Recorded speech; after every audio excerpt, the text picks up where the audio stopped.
buhay welder and electrician. Si Lord ra gyud akong always ma-center sa akong trabaho and be humble.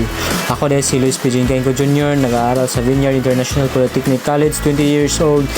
Ako yung daming trabaho na nalalaman dahil sa Diyos binigyan niya ako ng skills and talent, especially sa attitude nga iyang gihatag sa kuha. Kalipay na ako nga